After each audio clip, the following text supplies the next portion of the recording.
सोमवार से गुजरात में सोशल मीडिया पर कुछ महिलाओं के इनडिसेंट वीडियोस वायरल होना शुरू होते हैं। इनडिसेंट तरीके से लेबर रूम के वीडियोस, और जब ये वीडियो वायरल होते हैं तब एक चर्चा शुरू होती है कि इस तरह के वीडियोस का व्यापार चल रहा है टेलीग्राम चैनल्स के जरिए। यूट्यूब पर भी ये वीडियो अवेलेबल हैं और तुरंत इसका कॉग्निजेंस लिया जाता है अहमदाबाद साइबर क्राइम ब्रांच द्वारा। और इस पूरे मामले को जब इन्वेस्टिगेट किया जाता है तो पता चलता है कि ये वीडियो गुजरात के ही राजकोट में एक प्राइवेट मैटरनिटी होम के हैं।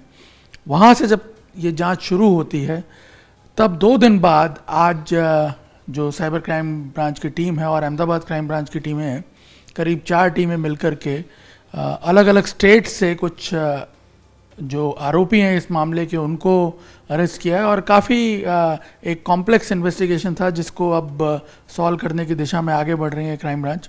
हमारे साथ जॉइंट कमिश्नर हैं क्राइम ब्रांच के शरद सिंघल साहब। मैं ये जानना चाहता हूँ कि अब तक का जो इन्वेस्टिगेशन है इसमें क्या निकल कर के आया है, कौन लोग ये वीडियोस जो हैं इसे इस तरह से मार्केट में बेच रहे हैं। और शुरू में जब ये वीडियोस वायरल हुए थे तब एक आशंका व्यक्त की थी कि हो सकता है ये सीसीटीवी जो कि आईपी बेस्ड हैं ये हैक हो गए हों, तो क्या निकल करके आ रहा है? जैसा कि आप जानते हैं कि सोमवार के शाम से ये वीडियोस सोशल मीडिया में वायरल हुए। हमारे यहाँ जो साइबर मॉनिटरिंग सेल है जो सोशल मीडिया को मॉनिटरिंग करता है, उसके जैसे ध्यान पे आता है तो हमारे जो डीसीपी हैं लवीना सिन्हा, उन्होंने मुझसे चर्चा की और हम इस निर्णय में पहुँचे कि इसको इमीडिएटली एफआईआर में कन्वर्ट किया जाए। तो पुलिस इसमें फरियादी बनी है, कंप्लेनेंट पुलिस है। हमने प्रोएक्टिवली सो मोटो हमने इसमें कंप्लेंट दाखिल की और तब तक ये नहीं पता था कि ये किस डिस्ट्रिक्ट का वीडियो है, गुजरात का भी है क्या नहीं है ये भी नहीं पता था। फिर धीरे धीरे एक पायल इंस्टीट्यूट जो मैटरनिटी हॉस्पिटल है राजकोट का, ये इस्टेब्लिश होता है कि ये वहाँ का है, क्योंकि पीछे से कोई गुजराती टाइप ऐसा कुछ दिख रहा था। तो फिर हमने राजकोट पुलिस को संपर्क किया, वहाँ के CP sir Brajesh Jha sir और इनफैक्ट डीसीपी क्राइम जो पार्थराज गोयल हैं उनके टच में हम रहे और उन्होंने इमीडिएटली वहाँ का जो सीसीटीवी का जो सिस्टम है जहाँ आईपी लॉग वगैरह बनता है उसको प्रिजर्व किया। हमें शुरू में आशंका ये भी थी कि हो सकता है कि कोई हॉस्पिटल का एम्प्लॉय तो नहीं मिला हुआ है, जो जनरली देखा जाता है कि ऐसे वीडियोस कोई एम्प्लॉय इन्वॉल्व होता है। तो जैसे ही हमने इसके डिटेल एनालिसिस शुरू की, फिर हमें कुछ टेलीग्राम ग्रुप्स मिले जहाँ पे ये वीडियोस अवेलेबल थे और एक यूट्यूब के चैनल था उस पर भी ये वीडियो अपलोड हुआ था। तो उसका जब हमने एनालाइज़ किया और पूरी रात मैं कह सकता हूँ कि DCP crime, DCP cyber, ACP cyber Hardik Makadia और उनकी टीमें और एसीपी क्राइम भरत पटेल और हमने बैठे काफ़ी डिटेल एनालाइज़ किया। तो ये पता चला कि ये जो टेलीग्राम चैनल जो चलवा रहा है वो बेसिकली ग्रुप में लिख रहा है कि और वीडियो चाहिए तो पैसे दीजिए, इतना पैसा लगेगा, ऐसा सब कर रहा है। और यूट्यूब पे भी अलग अलग वीडियोस जो है वो पहले भी पोस्ट हो चुके हैं। तो उसके बेसिस पे हमने जब एनालाइज़ किया तो पता चला कि ये जो एक यूट्यूब चैनल है वो प्रयागराज से ऑपरेट हो रहा था और जिस चैनल की चर्चा हो रही थी, हाँ यूट्यूब के चैनल के, और 2 जो टेलीग्राम ग्रुप्स थे वो महाराष्ट्र से ऑपरेट हो रहे थे, क्योंकि जो पैसा जा रहा था वो महाराष्ट्र के अलग अलग अकाउंट्स में जा रहा था। तो हमने कल सुबह तक सब टीमें रवाना की, तो कल रात तक वो टीमें अपने अपने जगह पे पहुंच गई। वहाँ पे भी हमने ग्राउंड सर्वे किया कि कौन है कैसा है। और आप तो जानते हैं प्रयागराज में इस टाइम कुंभ भी है, तो हमें ये आशंका थी कि हो सकता है कि कोई आरोपी कुंभ घूमने ना गया हो। फिर उसके बाकी घर के डिटेल्स वगैरह आसपास निकाली और कल रात से हमने ये ऑपरेशन शुरू किया। तो 3 आरोपी हमें मिले। एक हमने सांगली से लिया है, एक लातूर से जो लिया है वो मेन है, जो लातूर से लिया है वो प्रज्वल तेली करके है वो ये सारे जो वीडियोस हैं इनकी सेलिंग में इन्वॉल्व हाँ, है। वो बेसिकली क्या करता था कि जो उसके मोबाइल का, जब हमें उसको लिया तो उसके मोबाइल से हमें ये जानने को मिला कि वो वर्चुअल नंबर से फॉरेनर एक रोमानिया और एक अटलांटा के हैकर से टच में था टेलीग्राम के थ्रू, और हमें आशंका है कि उन दोनों के थ्रू वो अलग अलग सिस्टम्स को हैक कराता था। उसके पास सिर्फ हॉस्पिटल्स के नहीं और भी जो मॉल्स हैं, पब्लिक प्लेसेस के सीसीटीवीज इंडिसेंट जो कह सकते हैं वो हैं, और वो depending upon quality of video और डिमांड, जैसे कि ये जो वीडियो था ये 2000 रुपीज़ में वो सेल कर रहा था, और जो बाकी है किसी में 800 1200 ऐसा उसने किया। टीम इनको लेके यहाँ आ रही है और यहाँ पे हमारे कुछ सॉफ्टवेयर लैब्स हैं जिसमें हम ये इन सबको एनालाइज करेंगे तो पता चलेगा कि ये फ़ौरन में कैसे पैसा जो हैकर्स को देता था, एक तो वो इशू है। इसके अलावा इसके पास और कितने कितने सीसीटीवीज़ हैं और कितने कितने हॉस्पिटल्स का एक्सेस है इसके पास, कैसे ये हॉस्पिटल्स को आइडेंटिफाई करता था, कैसे उसको जीरो इन करता था, वो सारे इश्यूज। जैसे आप बता रहे हैं कि ये हैक करवा रहा था, ये आप लोगों को अब तक पता चला है।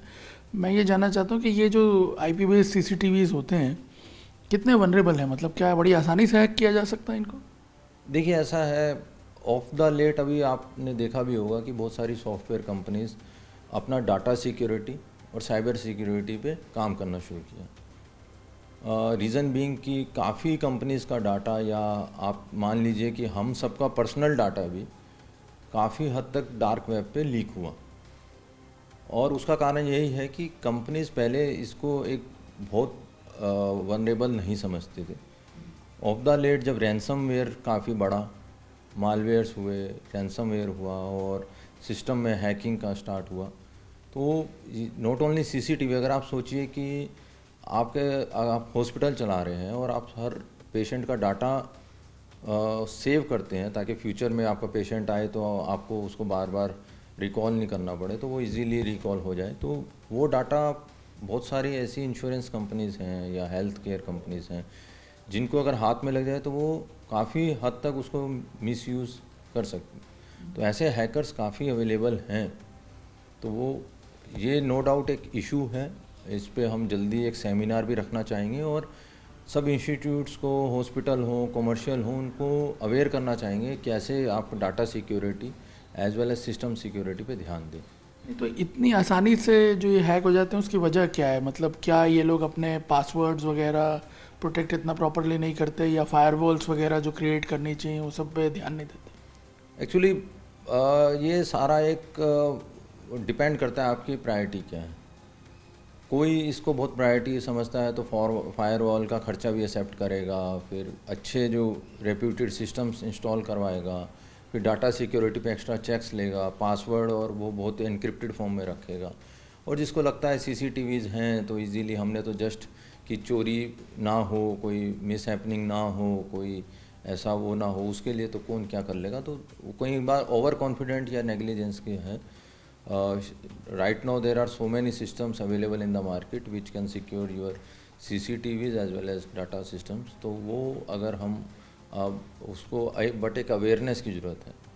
तो वनरेबिलिटी के टेस्ट करने के भी बहुत सारे सॉफ्टवेयर्स होते हैं, अब प्रोवाइडेड ये है कि हम उसे यूज़ कैसे करते हैं, क्या सही यूज़ कर रहे हैं या इस तरह से? ऐसे ही आपके सिस्टम्स में क्या वनरेबिलिटी गैप्स हैं, क्या वो इजीली एक्सेस कर सकते हैं, क्या इजीली हैक कर सकते हैं, वो भी वो लोग भी जो जितने साइबर क्रिमिनल्स हैं, हैकर्स हैं, दे कीप ऑन ट्राइंग।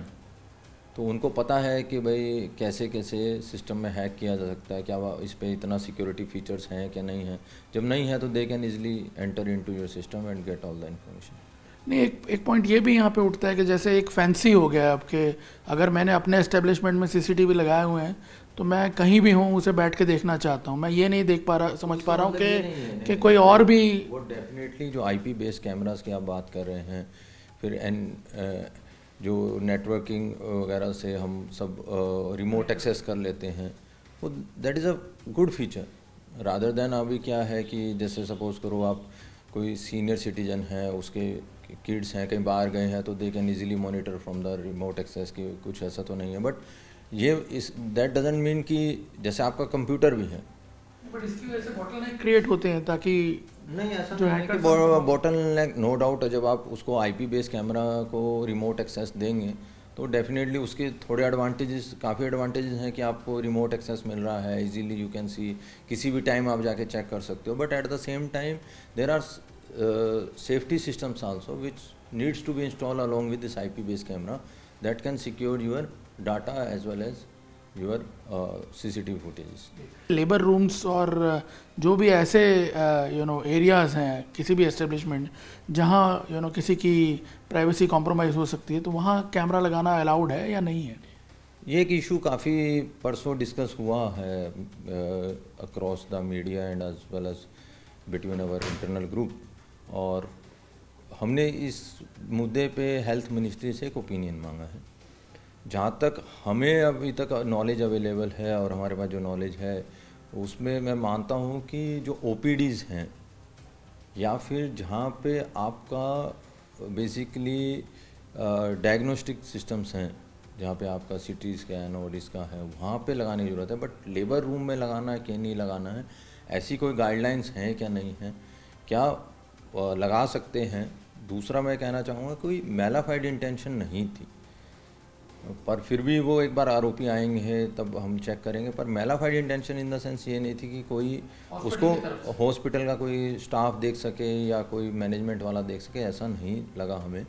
और हाँ, वो नहीं था, मेलाफाइड इंटेंशन नहीं है। No doubt negligence on their part कि सेफ्टी सिक्योरिटी फीचर्स प्लेस नहीं थे, और एट द सेम टाइम उनको भी ये भी नहीं पता था कि इसका इतना ज़्यादा मिसयूज़ लेबर रूम में सीसीटीवी का हो जाए।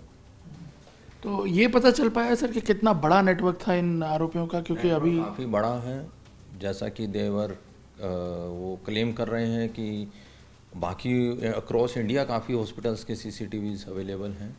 इसके अलावा उनके पास मॉल्स के सीसीटीवी जहाँ पे चेंजिंग रूम्स वगैरह जहाँ पे वो हैं, रेस्टोरेंट्स, होटल्स, इन सब के भी दे आर क्लेमिंग, बट जब तक वो आ नहीं जाते और हम उनको प्रॉपर स्कैन नहीं कर लेते उनके पास और उनका, तब तक इतना जल्दी मैं कमेंट नहीं करूँ। बट डेफिनेटली जो उनकी मॉनेटरी ट्रांजैक्शंस है दैट शोज़ कि उनका काफ़ी बड़ा नेटवर्क क्या है। लगता है सर, ये जो इन्वेस्टिगेशन है can it lead to a situation जहाँ पे दूसरे जो ऐसे एस्टेब्लिशमेंट्स हैं उनके लिए बहुत सारे एक तरह से हम कह सकते हैं आई ओपनरिंग? डेफिनेटली एक आई ओपनर है जो राजकोट के पायल इंस्टीट्यूट में हुआ है।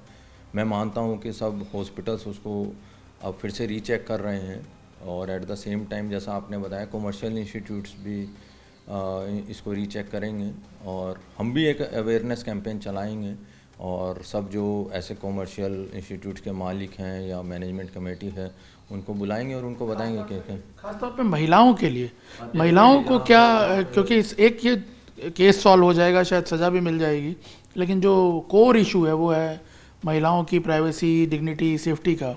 जैसे कि आप जानते हैं सब फेद पे चलता है। आज कोई भी महिला जाती है, चाहे वो डॉक्टर के पास गई है या किसी कमर्शियल शॉपिंग मॉल में गई है, तो वो एक फेद है कि भाई यहाँ पे कोई भी मेरी इंडिसेंट रिकॉर्डिंग नहीं कर रहा होगा, और वो जो फेद है मैं मानता हूँ कि पब्लिक सेफ्टी, अगर पब्लिक हम पे फेद करे तो इट्स आवर डबल रिस्पॉन्सिबिलिटी कि वो ना हो।